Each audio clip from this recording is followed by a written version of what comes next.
Well, welcome everybody. We have an important event today, looking at the social contract in Turkmenistan. Turkmenistan, of course, is the most difficult place to do substantive social science research in the Central Asia region. And so I think we're very fortunate today to have some excellent panelists who can talk to the divide between perception and reality on the ground in Turkmenistan in terms of the relationship between state and society. I'm not going to introduce the bios of each speaker in the interest of time and allowing us to get right down to the substance of this work of this panel. But I will introduce each person, and I encourage you to look at the bios. And hopefully by the end, we'll have at least 20 minutes for Q&A. And we ask that you enter your questions in chat, and I will ask people the questions subsequently. So we're going to start. The first speaker is Inabat Yalamova, and she's going to get us started. Thank you, Sean. Can you hear me? Yes, good. So thank you, Sebastian, and Central Asia Program for providing this space to go beyond the pipelines and discuss human development in Turkmenistan. We need more of this type of conversations and collaborations. We developed a research piece, an article with the Central Asia Program, with their support and expertise, and we're happy to share it. I shared the link in the chat, so please, everyone, take a look. Just a small note, all the data I'm using comes from the open sources and the reports of international organizations, the data that I'm using in my presentation and statement. I'm not going to have slides. I often hear from diplomats and international policymakers that for an average person, life is not bad in Turkmenistan. It's not desperation because basics are provided. This implies that there is some kind of arrangement, some sort of arrangement, social contract between the government and the people. There are many questions to each part of this statement. What makes a good life in Turkmenistan? What are the basics and what does desperation look like? Let me remind you that Turkmenistan doesn't measure and report poverty. But first, what is a social contract? Social contract is an explicit promise. It's an idea of hypothetical contract with set of arrangements made that if you thought about it rationally, you would agree to and which can be used as a basis of consent to a certain arrangements of justice. Parties are not equal in this in this social contract in autocracy. Population is fearful, but it has started articulating the details of the contract. So what are the questions, the main questions? What is offered in the name of security and stability by the government of Turkmenistan to women and girls, children left behind by migrant parents, people with disability, retirees, young people, and migrants? What exactly does the current social contract in Turkmenistan provide for? Let's look at state institutions. Every single UN committee's concluding reports starts with concerns about absence of data for policymaking, with notes on dismal governance and weak state institutions. The reports are about Turkmen bureaucracy, disempowered and demotivated by lack of autonomy and financial and human resources. The governance is defined by absence of implementation plans, results, and mind-numbing primitive propaganda. Logic and reasoning are used to maintain the unaccountable, violent, and corruption-based governance. The state violates basic social, economic, and cultural rights and does not meet its basic obligation towards its citizens.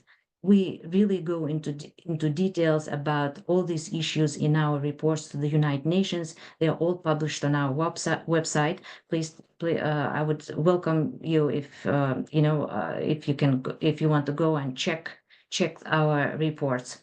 There's no public administration in modern sense in Turkmenistan. Bureaucrats are seen by the public as agents of repression and corruption. They have no skills to govern and very little understanding of public administration. You can see the level of fear and incompetency from the bureaucrats' engagement in Geneva, where the government delegation travels regularly to report to the United Nations. No one reports to the public. Currently, about 15% of the salary gets deducted from the employee's monthly paycheck to plant trees, to paint the classrooms, renovate the hospitals, and for other public works. The average salary in Turkmenistan is about 1,600 manat, or about $80. Generations of Turkmens don't know what the state budget is. There are no channels of communication between the public and government. There's no way to reach to the government and get a response. The government thrives on branding the people with questions, concerns, and recommendations as enemies of stability. My organization keeps emailing government agencies in Turkmenistan. So, well, I would like to highlight that social contract is very different for different groups in Turkmenistan. Social contract for someone in Libab province is very different than someone in Ashgabat. They have highly unequal access to educational, health services and resources and employment. What brings them together is that they both engage in doublethink. When I talk to people, when I talk to people in Turkmenistan, they say, Ainabad, life is not that bad in Turkmenistan. And in a few minutes later in the conversation, they will be asking me if there are any opportunities to send away their children to study or work. Yes, life is good in Turkmenistan until you get seriously sick or start having children, elderly parents, because of declining educational and health services in the country. Turkmenistan has the lowest life expectancy in the region. A few words about the society. The authoritarian government in Turkmenistan has succeeded in creating a political and atomized society where collective action is a crime. Our children grow up socializing in autocracy. If you do not fit the authoritarian culture, you must leave. Many has left and more are leaving. Many of us cannot work inside the country. For example, my profession as an administrator of non-profit independent think tank does not exist in Turkmenistan. A few words about corruption. Corruption has been normalized, and it's a very well known fact that officials are enriching themselves at the expense of the public. But it's very important to understand that every Turkmen gives and takes bribes, not because they're evil people, but the system encourages it. It's a part of the social contract. Conversations among Turkmens are about the size of the bribe they give and take, and not about its corroding impacts on the future of their children. There might be one archidog for the nation, but each Turkmen has their little archidogs to get things done in Turkmenistan. What is Turkmen dream? A few words about Turkmen dream. If you listen to social media, you will understand that young people want to become начальник, başlık, or to join the elite so they can also engage in corruption effectively. The rest want to do nothing with the country. They live in search of better education and jobs. Turkmenistan is an upper middle income country, and it is not a social state. The state provides few benefits, but want to preserve the same social contract and to demand the same loyalty from the citizens. Let's take a look at the regime's governance model. The economic model doesn't generate jobs. Dual exchange rate has created devastating distortions. A citizen of Turkmenistan highly depends on the state for employment. Over 90% of people work for the government, as the rest work in the informal economy. Pension for retired people is about $25. Poverty and absence of state support define their life in the country. It is a big myth that Turkmen family can replace functions and support of state institutions and absorb the costs. Just a few numbers. Don't want to overwhelm with statistics, but in Turkmenistan, 87% of children in formal residential care are children with disabilities. The government takes a medical approach to determining disability instead of a social and human rights model. Country of 7 million has only 45 social workers. One third of the population are young people. Youth policy is archaic. Please take a look at it. A significant portion of young people are not in employment, education, or training, with the number being 15% for youth and about 30% for women. Women and girls status has seen major tangible regression in the last 30 years. Domestic violence is a norm and access to abortion has been criminalized. I'll be happy to elaborate on this because it's one of our focus areas of our work. Government's inaction and mismanagement are driving depopulation. According to the World Bank, average temperatures are projected to rise by 5.1 degrees Celsius in Turkmenistan, with the pace of warming significantly exceeding the global average. Climate migration in Turkmenistan is expected to increase due to poor water availability and crop productivity. The country faces extreme weather events, poor air quality, limited water supply in the context of wasteful water use.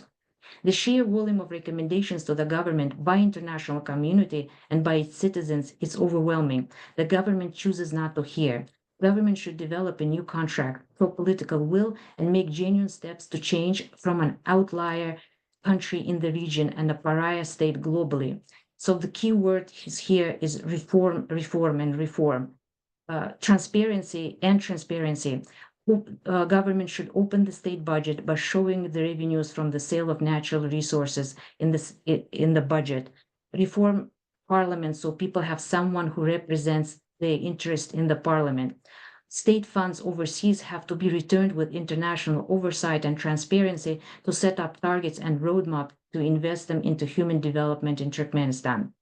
Now, if the government doesn't budge, international community can do things. It can create conditions for Turkmens to depopulate in dignity by accepting depopulation and nature of the regime and providing work permits to citizens of Turkmenistan to join the labor markets in the neighboring countries, Turkey, Russia, and Europe. No international project and investment are going to benefit the people of Turkmenistan in business as usual context.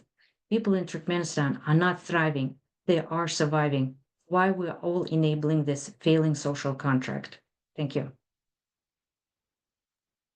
Thank you very much, Annabeth. Right on time. And next we have, do we have Ogorek in the? No, I don't see. Yeah, I don't see. We can move. Okay, we'll yeah, move on to yeah. Rustem. Yes, next, we have Rustem Muhamedov, and presently at the Kroc Institute at Notre Dame. Can you hear me? Okay. Good day, everyone. First of all, I would like to thank Central Asia Program for providing this platform, and of course, Ainabat and Progress Foundation team for preparing such a fantastic report on human development on Turkmenistan. It's one of those issues that are not significantly and appropriately covered.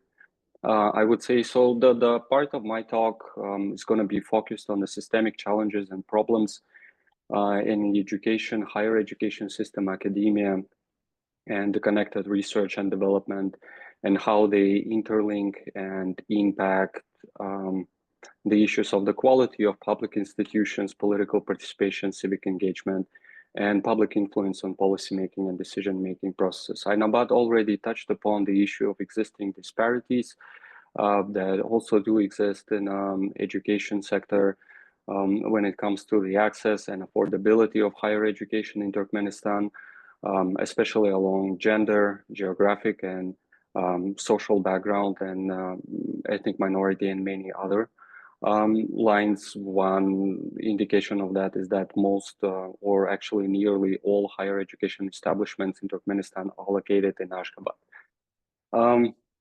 The critical situation in the higher education results not only from underinvestment and obscure resource allocation, which primarily focuses on showcase physical infrastructure projects rather than investment in human capital and research capacities of these institutions, but also rigid political control and over-centralization, including over-curricular and academic discourse. In this regard, it is important to note that the process of university intake is also over-centralized in Turkmenistan. It is up to the president to determine the quota of university intake for each year. So for example, for 2024-2025 academic year, the quota stood at 15,000 prospective students with only 600 students at the master's level. No surprise, as was underlined in the Progress Foundation report, only 10% of population of Turkmenistan hold university degrees, and the numbers are even worse if we look at such indicators such as gender or the geographical location that the people are coming from. The heavy ideological control over the higher education system is also manifested in many other ways. The courses of study are overburdened with ideological social science curricula. Students and faculty are often used as props in mass state-sponsored events commemorating major holidays, political milestones, and the similar activities, which also are used as a legitimizing tool for the political regime. Also importantly, there is no room for independent student activism. Students have no opportunity to self-organize and establish self-governing entities that would focus on issues of their concern and interest. There is only one state-led youth organization that nearly enlists all of the students in the country, and its activities align with state-endorsed narratives and objectives. In 2023, for example, the year which was in Turkmenistan, the year that had the official motto of Happy Youth with Arkadak Serdar, the Youth Association organized a series of events such as public lectures or conferences in the universities, which were dedicated to discussing successful implementation of youth policy, completely neglecting the existing systemic problems in the education sector and the shortcomings of the youth policy in Turkmenistan, including those problems that were underlined by Arnabat in her talk. Needless to say that also, there is a lack of structured programs that support foundational civic knowledge, including programs on human rights and the skills and dispositions which are needed to support civil discourse. Needless to say that these conditions reinforce the existing state of affairs where political disenfranchisement and apathy become the norm. Students are deprived of the opportunity to develop and further enhance their critical skills and interest in independent and critical inquiry, to reflect on social and political processes in their homeland and become active agents of change by participating in civic and political activities. Instead, they are socialized in the environment of pervasive corruption, abuse of power, control, and the like.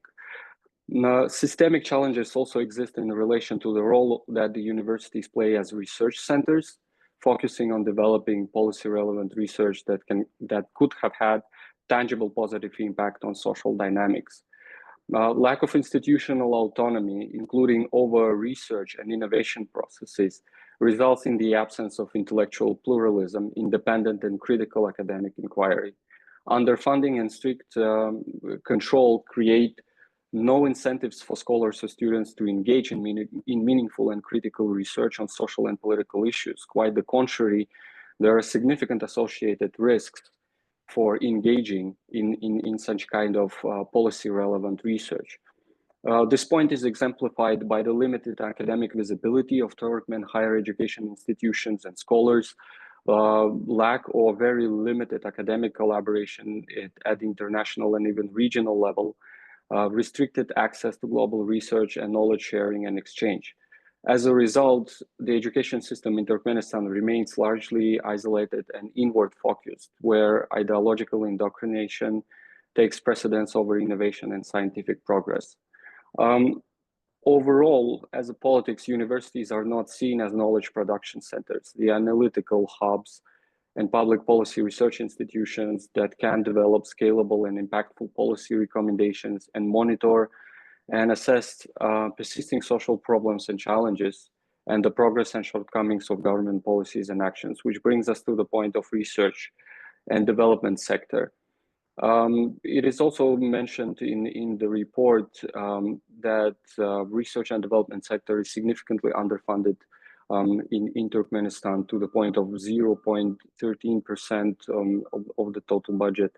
There are practically no independent think tanks, research centers, or institutions for social research. The field right now primarily is present by the Academy of Science, which is under direct executive control, and also the International Technopark, which serves as a subordinate of the Academy of Sciences. On the website of the Academy of Sciences, there are currently 4 different thematic journals that focus on science and technology, including the one that is for youth, heritage, and problems of desert development. But when I tried to access them, they were inaccessible. So that also points us to the problem that a lot of the research that is done in Turkmenistan on Turkmenistan is not publicly accessible and is not part of the global academic discussions.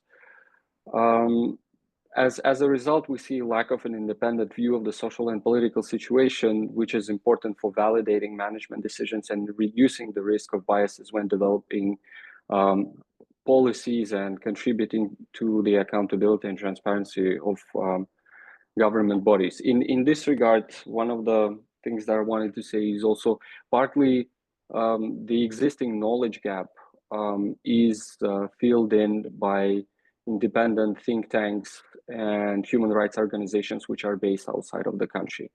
In this regard, we also need to stress the point that these organizations such as Progress Foundation or Turkmen Youth or Turkmen Initiative for Human Rights and several others, they are under constant challenges and pressure, including from the Turkmen government, and that's why there is, given the current circumstances and the turbulent times, there is an increased need for supporting such initiatives that try to shed light on what is happening in the Turkmenistan and expand the field of research that goes beyond the pipelines or geopolitics. Thank you very much for your attention. Thank you very much, Rustam. Next, we have Ogul Jamal Yazalieva, who I think is joining us from Prague, yes? Please take the floor. Yeah. Thank you. Thank you, Sean. I would like to begin by expressing my sincere thanks to the staff of the Central Asia Program for organizing this discussion. I would also like to express my gratitude to the audience for your interest in Turkmenistan. Today, I will speak on media coverage of social issues in Turkmenistan.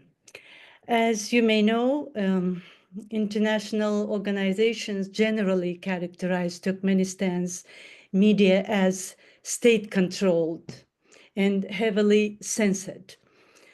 The media landscape in Turkmenistan is often described as lacking freedom of expression with limited independent journalism. So, based on my research into Turkmenistan's media landscape, I would align with the international community's assessment that Turkmenistan's media is tightly controlled by the government. Speaking about the whole media landscape, I would like to mention that there are TV channels, radio, print media, internet in Turkmenistan, but all of them are government-owned, almost all of them by government-owned. And there are some internet portals or some print newspapers. They are considered pro-government media. The primary focus of media in Turkmenistan is a positive image of the leadership, which is the main characteristics of the media landscape of Turkmenistan. The image of the leadership is very, very important for media in Turkmenistan. All media channels are used to promote state propaganda, highlight the state's achievements, and limit coverage of negative social issues. State media is not typically an outlet for uncovering systemic problems or criticism of the government. Instead, it focuses on creating a narrative of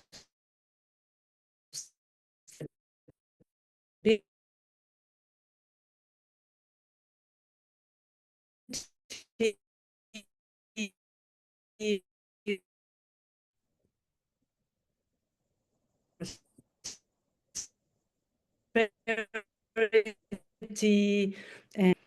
so the first case, Turkmen Devlet Haberler News Agency, is one of the primary state-run news channels in Turkmenistan. It focuses reports, it provides reports on government policies, major infrastructure projects, international relations, and success stories in various sectors, including education, healthcare, and economics. Social issues like poverty, unemployment, inequality, and human rights abuses are rarely covered directly. When they are mentioned, it is often within a framework that downplays their significance or presents government initiatives as solving these problems. The tone of reporting is typically showcasing the government's supposed role in improving social conditions. For example, the reporting on healthcare will emphasize new hospitals or free services without acknowledging challenges like access to services in remote regions. As for case 2, Turkmen Portal online news platform, as I mentioned, it is a pro-government news outlet that provides information in Turkmen, Russian, and in some other foreign languages.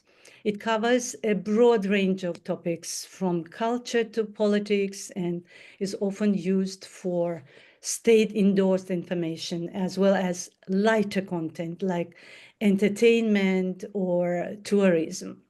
Social issues are often framed in a positive light with a focus on governmental solutions or governmental initiatives. Reporting on poverty or unemployment is either minimal or presented as a problem already being addressed by the government. Often media outlets focus on success stories, such as people benefiting from state-sponsored programs, further reinforcing the government's narrative of care and progress.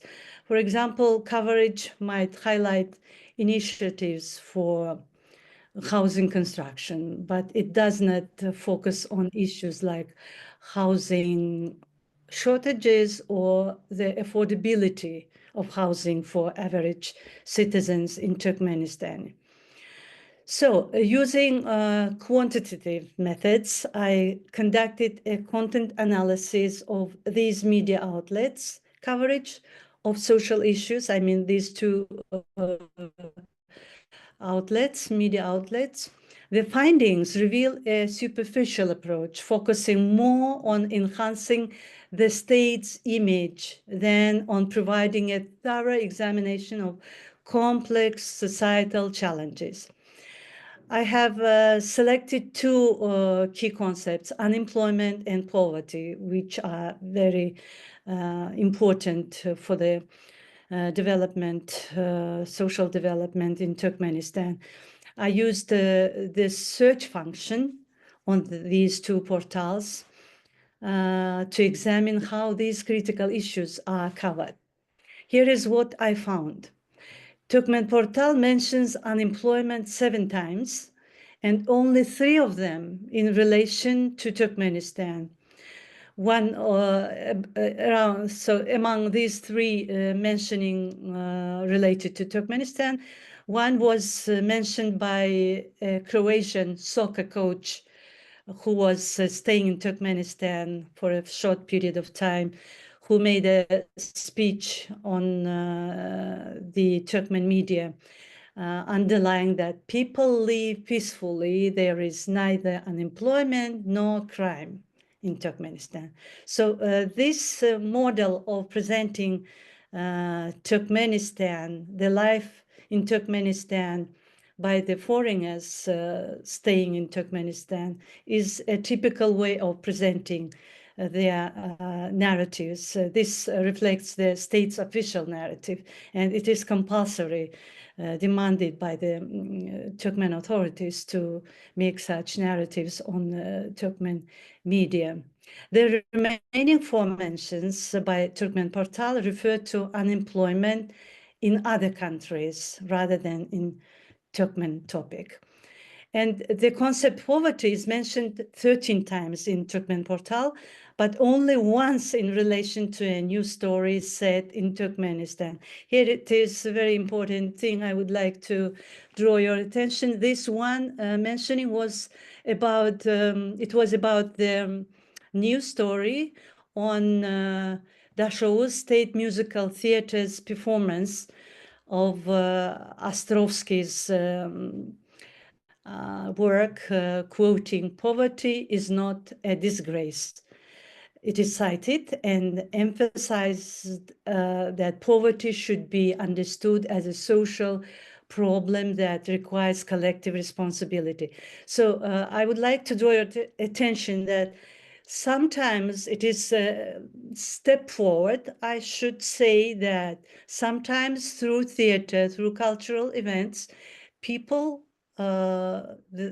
can mention the problems, but it is not on news stories. But as I mentioned here, it is like a quote from the fiction or from theater presentations. So the second case, Turkmen Devlet Havaları News Agency's coverage of unemployment and poverty is minimal, more minimal than this Turkmen Portal. It includes only one publication, and it's related to the speech of the UN Secretary General, emphasizing that every country must contribute to solving global challenges such as poverty, inequality, etc. So the focus remains on this channel, on the government's measures and policies, such as ensuring equal opportunities and safe working conditions, without critically addressing the actual prevalence of unemployment or poverty in Turkmenistan. So in summary, summarizing these analysis, the content analysis of these media channels coverage, I would say that it reveals that both platforms present a state-approved narrative emphasizing policies and achievements while largely overlooking underlying social issues like unemployment and poverty. There is a notable absence of critical reporting on these pressing concerns, with little focus on their real impact in Turkmenistan. Just for your understanding, I would like to bring here the comparison of the coverage of this issue by the alternative Turkmen media from Chronicle of Turkmenistan, based in Vienna. They published 128 articles on unemployment and 30 articles on poverty between 2012 and 2025. All articles are about Turkmen issue, about Turkmenistan's problems of social issues. So I will stop here, and I have some recommendations how to address this problem. I will put them better in the chat, in writing. Thank you. Thank you very much. And did I see that Ogul Gurek is here? Yes, I'm here. I apologize for the delay, but I'm here. All right. Are you ready to present right out Yes. of the okay, thank you very much. So next. Do I go ahead and share myself, or will Marhaba share the presentation? Or? Yes, try to share it yourself first. Mm-hmm. All right, so we have Ogul Gurek Pawanova, also with the Progress Foundation. Just 1 second. Can you confirm if you see the screen? Yes, we see it. Okay, great. Thank you so much. Well, to follow on what my colleagues have already shared, I will look to the topic of social contract from the lens of human development, and specifically touching upon the recent report that we did at Progress Foundation, looking at human development in the country. And I would say it is closely tied with the social contract because it relates to the government's ability / responsibility to provide basic services such as education, healthcare, social security, among other things. And in our report, what we found out that human development is in a detrimental state in Turkmenistan, and Turkmen people have short and unhealthy lifespan. They lack access to quality education, and they have unequal access to economic opportunities. And we did this study using Human Development Index by UNDP. And as you might be aware, this index encompasses 3 key components, looking at life expectancy, education, and income. So in the next few minutes, I will present these 3 areas and our findings in relation to those. Turkmenistan is among countries with high human development. However, just high index conceals a lot of inequality in the distribution of human development. On the face of it, Turkmenistan looks like it's doing really well. It is second best performer in Central Asia after Kazakhstan. However, when you start digging deeper and you dissect the index and look at each component, you realize that Turkmenistan performs very poorly and close to the worst performer on the index, which is Tajikistan. And inequalities make it even worse. Inequality adjusted human development index shows that Turkmenistan loses around 17% of its human development due to inequalities. And the major contributing factor to this inequality is income inequality. As you can see on the chart, it's 26%, followed by inequality in life expectancy and then education. Education adds the smallest into the inequality. This is mainly because Turkmenistan has mandatory and free secondary education. That's the major kind of reason. Turkmen people, as I stated, have short lifespan with poor health. And when we look at Turkmenistan historically since its independence from 90s to 2021, life expectancy in Turkmenistan has only increased by a bit over 5 years. And in comparison, in Tajikistan, it increased almost by double. And as you might know, Turkmenistan, relatively wealthier country compared to Tajikistan. Our gross national income per capita is 186% greater than that of Tajikistan, although nevertheless, Tajik people live 2.3 years longer than Turkmen people. And on top of that, as World Health Organization differentiates between life expectancy and healthy life expectancy, Turkmen people lose on average 7.6 years to illnesses, meaning they lose these years into different health problems. And there are also regional and gender disparities that contribute to people's health and access to healthcare. For example, in Ashgabat, residents live 4.5 years longer compared to residents in Mari, which is a provincial, it's a province in Turkmenistan. And stunting rates among children is also much higher in rural areas compared to urban areas. And when it comes to gender, while just like everywhere in the world, women live longer than men, they face a lot more health challenges. For example, half of Turkmenistan's women don't have access to contraception, and 60% of women cannot make their own decisions in terms of healthcare, contraception, and consent to sex. And you can only imagine how this trickles down to other areas of their life as well. Turkmen people have limited access to quality education.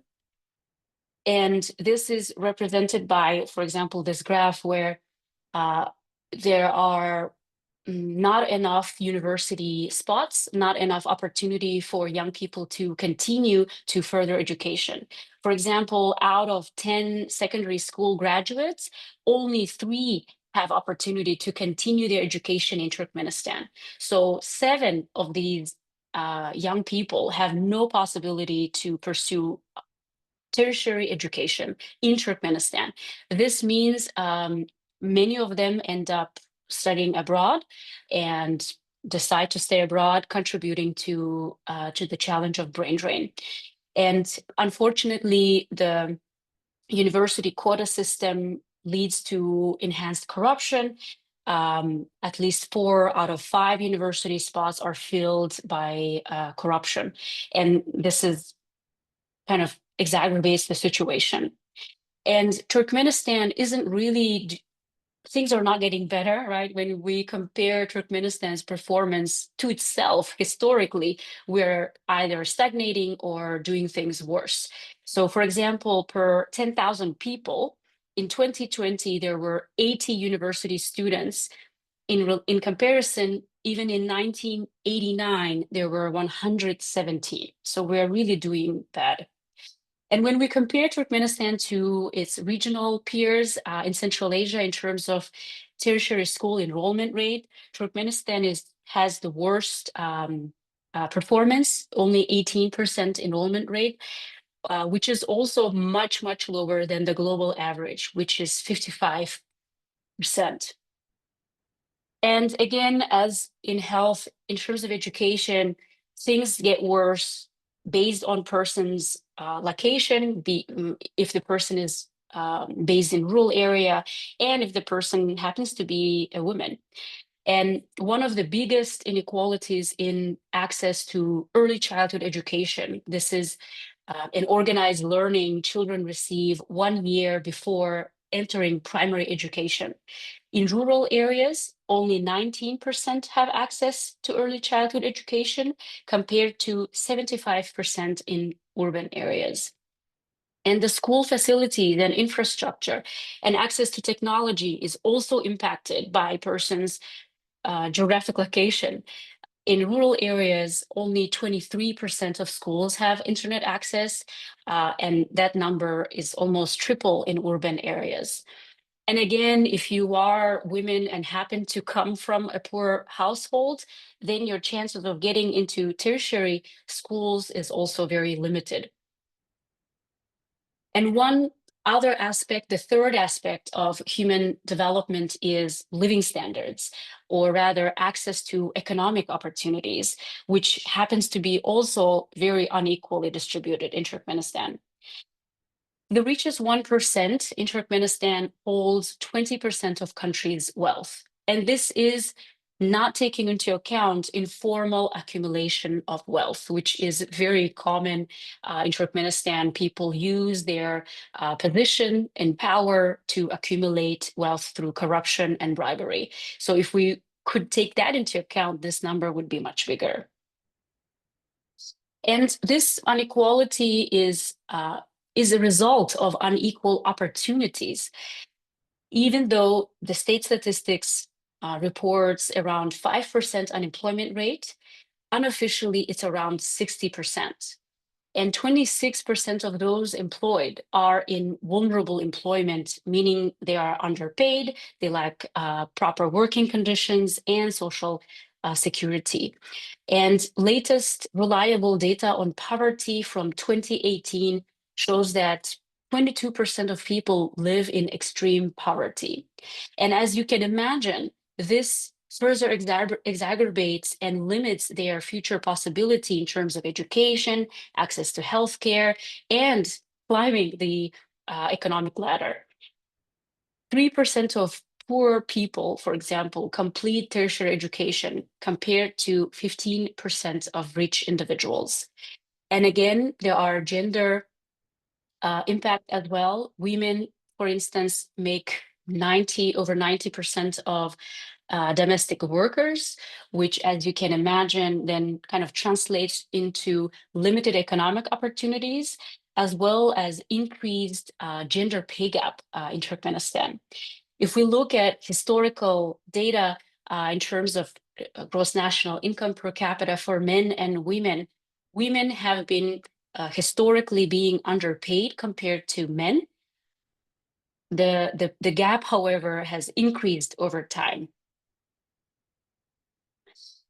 And I will conclude by emphasizing the importance of investing. Turkmenistan historically has been underinvesting in health and education.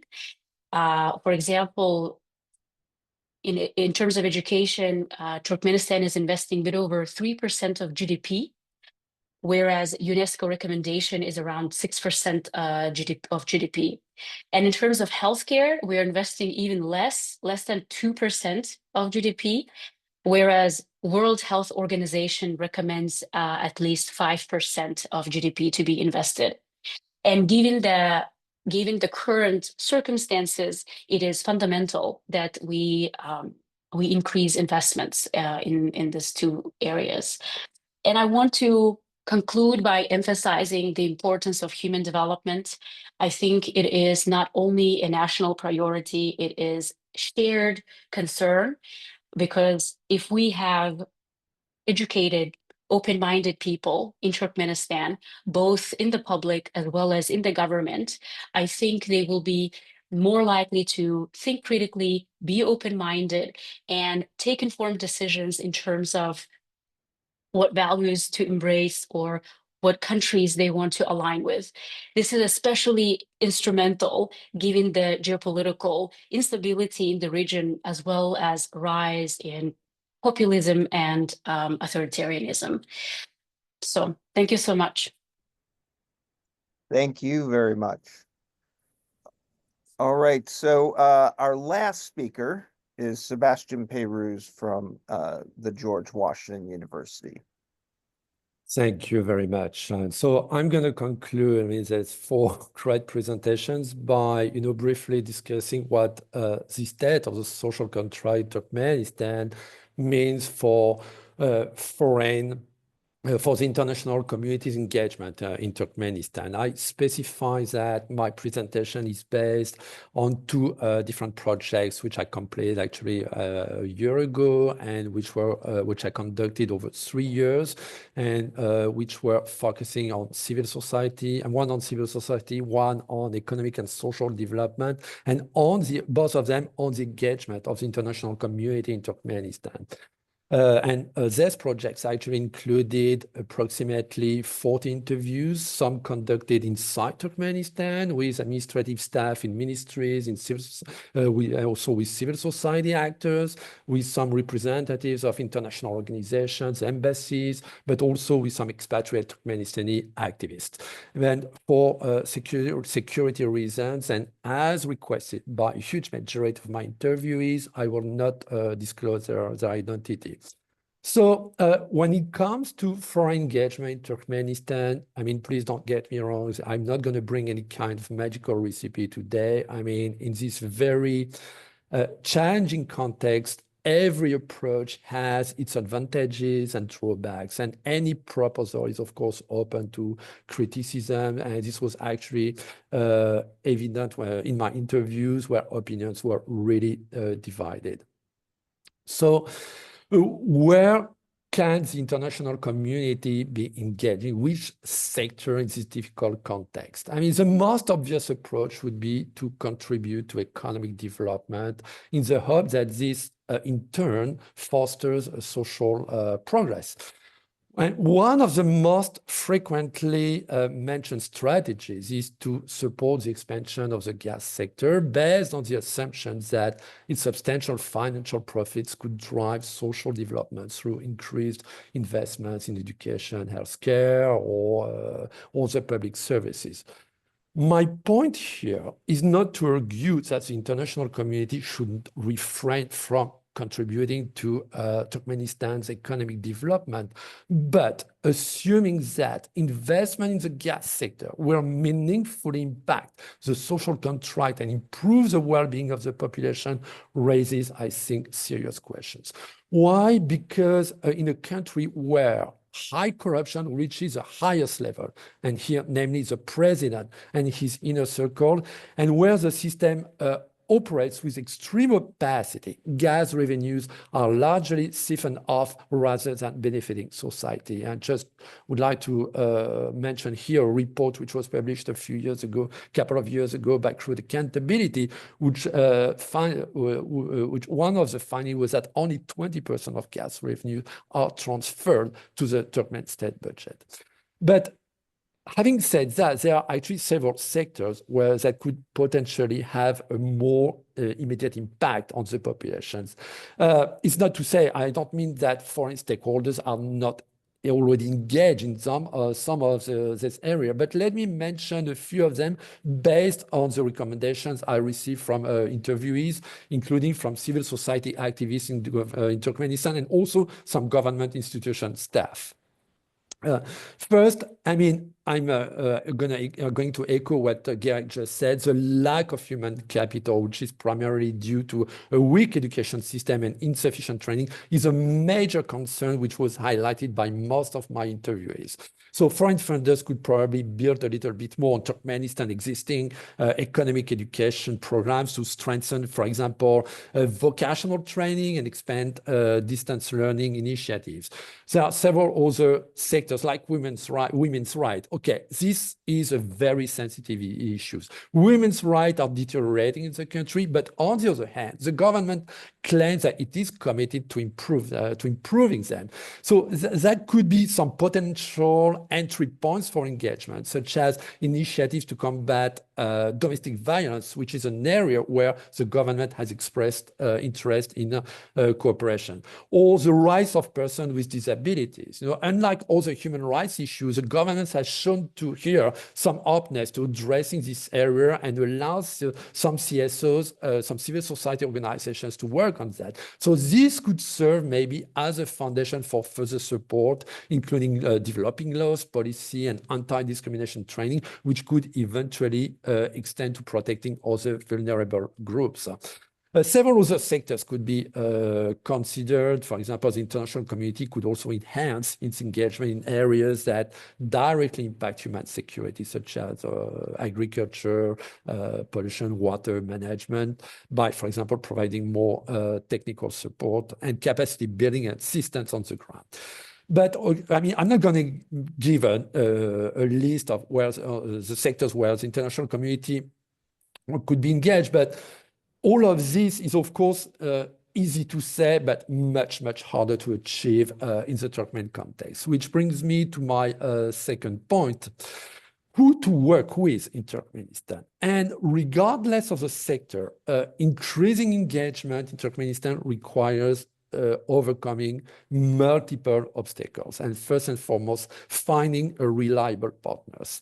And in Turkmenistan, extreme authoritarianism, and there are no natural champions, you know, to partner with in a way that is typically expected in other countries. So all partnerships, whether with government structures or even government-controlled civil society, must receive high-level government approval. And the key players, the unavoidable players are the ministry. But the purges have resulted in most governmental personnel, including the highest officials, being reluctant to take actions. Purges have also contributed to emptying the Ministry of competent personalities. For example, several diplomats I interviewed have repeatedly pointed to the difficulty in finding competent officials able to discuss, cooperation on a specific topic, or who will follow up and make the decisions necessary to implement joint projects. And so actually, foreign stakeholders or staff of local embassies and international organizations shared their skepticism about the real willingness of the Turkmenistani administration to cooperate with them on anything more than seminars or signing MOUs promising future cooperation. This, however, does not mean that this is systematically the case. And for me, what was interesting that during the interviews with the Turkmenistan administration staff, I was really struck by how many expressed a desire for greater foreign cooperation in training government staff. Many voiced concern about over the widening gap between the country's need and the ability of senior officials to respond effectively, and due not only to the authoritarian nature of the system, but also to their lack of proper training. And beyond official institutions, there is also, of course, a lack of key non-governmental actors. I mean, foreign stakeholders will need to engage with civil society organizations, but in the context of Turkmenistan, what actually does civil society mean? And this country has no, or almost no, independent civil society organizations. It has only government-approved organizations, which could be referred to gongos, and which raises a question. So, should we cooperate with gongos? And working with gongos in general is generally avoided in other countries, but some interviewees argues that in Turkmenistan restrictive environment, these control organizations may still serve as an entry point. So engaging with them, despite their limitations, could provide an opportunity to influence individuals within the system.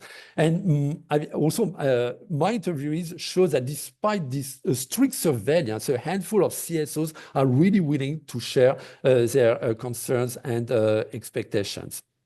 One point also, which I would like to mention here, which was very, very often mentioned, is that the international community should work more with exiled Turkmenistani civil society. You have many independent Turkmenistani CSOs which have relocated abroad to escape, harassment and imprisonment. And despite operating in exile, they remain very active. And many interviewees emphasize that foreign donors interested in supporting Turkmenistan must engage more with these organizations through funding or through training programs abroad. Plus, you have, a big expatriate community. We don't have exact figures, but we estimate, if I'm not wrong, that between 1.5 and 2 million of Turkmen live abroad. So many of whom may return if conditions in the country improve. So it would be really worth maybe to work more with them. Now, and I'm gonna finish very soon. What does that mean? That means, of course, plenty of difficulties. And first and foremost, the international community needs to consider, and of course, it considers that, needs to take into account the safety of any partners, which has really to be a priority. I mean, working with the expatriate community, for example, that I was just mentioning comes with many risks. I mean, Turkmenistan is one of the most aggressive practitioners of transnational repression, and any cooperation or contact with Turkmens abroad must be approached, I think, with extreme caution to avoid retaliation including against their family members still in Turkmenistan. And last point is that I think it's very important for the international community to raise more awareness of Turkmenistan's economic and social situation. I mean, talking about people around me, including in diplomatic circles, for me, what is striking is that the international community, still lacks a clear understanding of the severe economic and social situation in Turkmenistan. The country's isolation and strict media censorship have really led to a dearth of reliable information. Of course, I mean, you have some Turkmen organizations based abroad, and we have wonderful examples today like Progress, Ainabad, and also several organizations which are based in Europe, which do a wonderful job. But still, much of the international perception of Turkmenistan focuses on its authoritarianism and cult of personality, which is of course important, but which is, by the way, which is often presented in a funny way, which I think is not funny at all. So I think that the international community must go beyond the surface level portrayals and recognize the real suffering on the ground. Greater awareness of these issues could help mobilize funding and support. So I'm going to conclude here by saying, will any of this be easy? No. The answer is definitely not. Should we expect major changes? No. This is confirmed both by what we observe and by what my interviewees reported. But I guess that the biggest mistake would be for the international community to disengage. I mean, the Turkmenistani population needs international support, and I believe wants it. Thank you. All right, thank you very much. So we have, I think, an amazing panel here. We have several people who are from Turkmenistan, and Sebastian has been working on the country for quite some time. I think we have a picture that's been painted that the social contract is, from the government's perspective, first and foremost, maintaining the regime. And the question is, what motivates the people to support that? I'm looking if we have any questions in the chat. And here's the first question we have from Katie Putz from The Diplomat. What levers does the international community have to affect change in Turkmenistan? And actually, if I can just add to that question, in particular, in our present geopolitical context, it seems that the United States is moving away from support for human rights and democratization. So not only what levers does the international community have, but what part of the international community do you think will step up in the vacuum kind of left from US foreign assistance in those areas?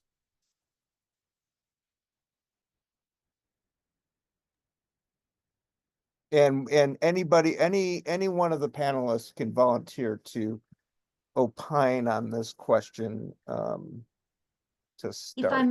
If I may, Sean, I don't know, Sebastian, do you want to say something? But if I may, I just a few thoughts that I was listening to other speakers, and just few things I wanted to highlight. So from my engagement on Turkmenistan for more than 20 years, I've never seen a coherent policy, any country's policy to it. It was always a stopover to Afghanistan or some other regional issue. So coming up with the policy and actually communicating it to various parties, right? Like it's not just the United States is in Turkmenistan. There is also European Union. There's increased diplomacy in the media. We don't know, it's very important to note that we don't know what is being discussed behind the doors. So we don't, that is the situation, that has been the situation for the last 33 years. The public doesn't, so nothing really changes. So when I engage with the international community and diplomats and with United Nations agencies in Turkmenistan, they would say, you know, we've been raising this. For example, just let me give you an example of law against domestic violence. There's no protections against domestic violence in Turkmenistan. So they will say, you know, we've been raising this for 33 years, but the problem is that as a public, I don't see what you're discussing. So recently I started to see a somewhat a welcoming change in terms of small set of data coming out from like World Bank and United Nations, and there are more visits, right? More trips, if you judge from the media, from the state media. So that more should come out of that. And journalists have a big role to play to go beyond their usual contacts, because every person who works on Turkmenistan, they have a set contacts to go to, right? Which is great.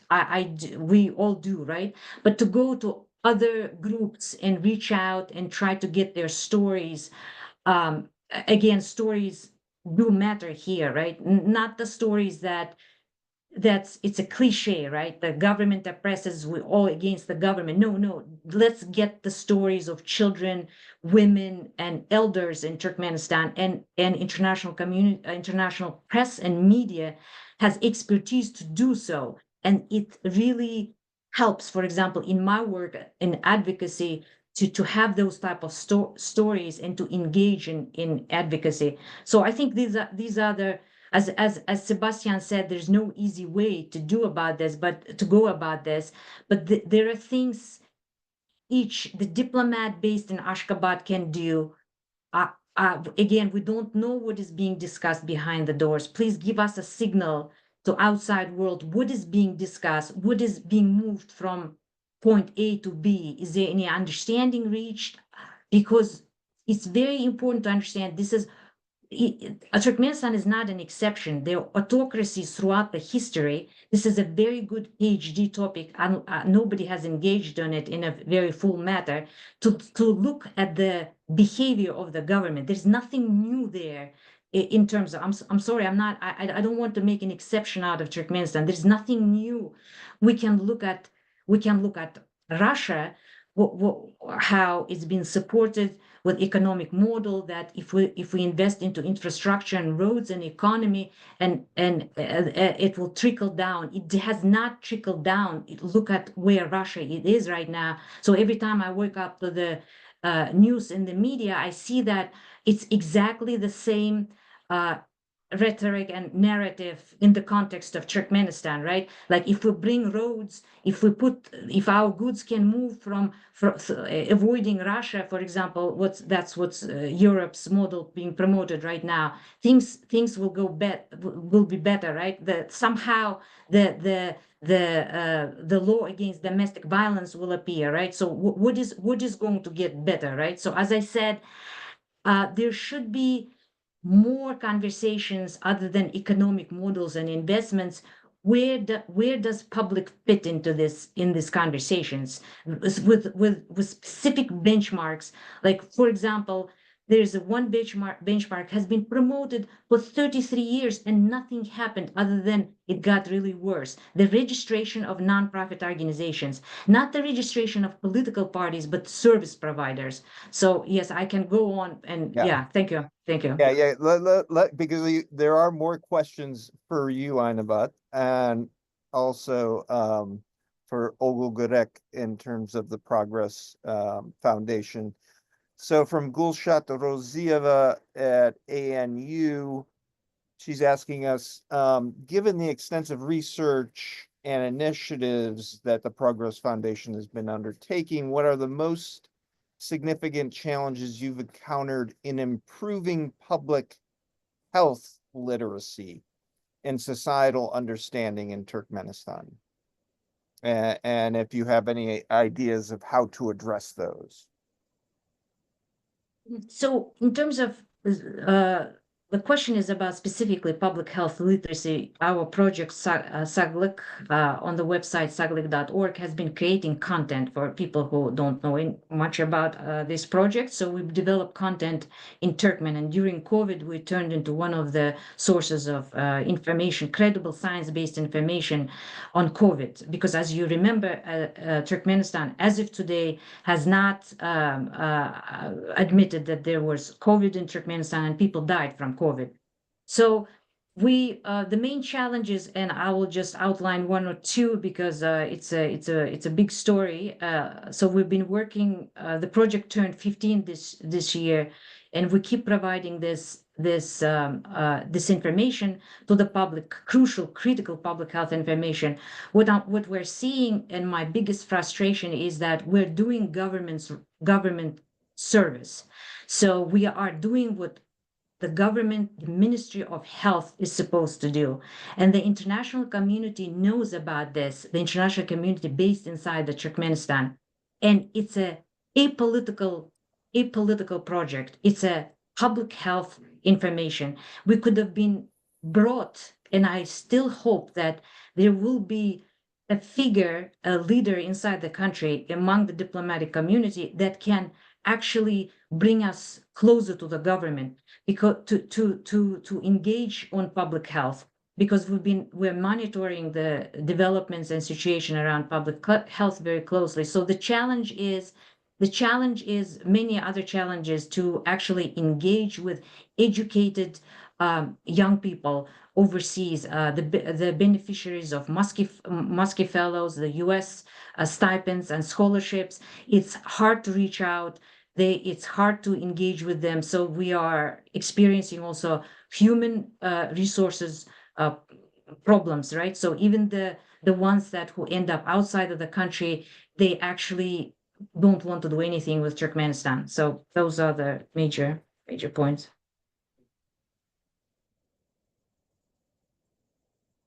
Have to unmute. Next we have from Victoria Clement. And actually, I'm going to, in the interest of time, provide two questions here. One, I think, for all of the Turkmen panelists, revisiting the question of a social contract, what can the Turkmen people expect from their government? In other words, in Inabat, you started your talk a little bit about this, saying that there's an impression that some things are working. So what is working? And this question's from Victoria Clement, and this is also a question I've had, is, why is this sustainable? Going back to the idea that this is all about regime preservation for the government. What are the people being offered in exchange for supporting the regime? Maybe I could chip in. Yeah. So I think historically Turkmenistan, first under the first president Parmadatai Chinyazov, and now under Berdimuhamedov's, the social contract really focused on protection, right? Government providing security, protection from external threat, internal provision of goods and services, right? This included subsidized free utilities, free electricity, gas, subsidized food, jobs, especially in the public sector, right? In exchange to lack of participation, I would say, right? So I think government in any social contract provides security, provides resources, and opportunity for people to participate, right? So for the lack of participation, government was somehow kind of getting away with it, right? But I think especially during Berdimuhamedov's presidency, both the father and the son, unfortunately, nothing changed in terms of the political participation, but also in terms of provision of goods and services. Government is actually failing to do a good job, right? Now people are expected to pay for energy. People don't have that much opportunity in terms of economic opportunities, employment, and the same thing with education, healthcare, right? So I think government is failing dramatically in terms of providing the basic necessities. It is providing to an extent that people have the basic means, but nothing beyond that, right? And I think people increasingly so, especially during COVID and the storm we had in the east of the country, right, which caused a lot of damage. This kind of triggered people into realizing that the social contract is broken, that people want to have more. And unfortunately, inside the country, people cannot express this openly. We saw a lot of demonstrations, peaceful demonstrations outside of Turkmenistan, mainly in Turkey, a bit of in US and Greece. So I think the social contract is broken, but because government has also repressive system, people have some basics, and then on top of that, people are afraid.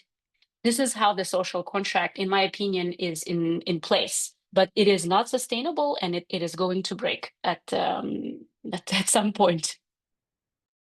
Thank you. I think that was very well stated.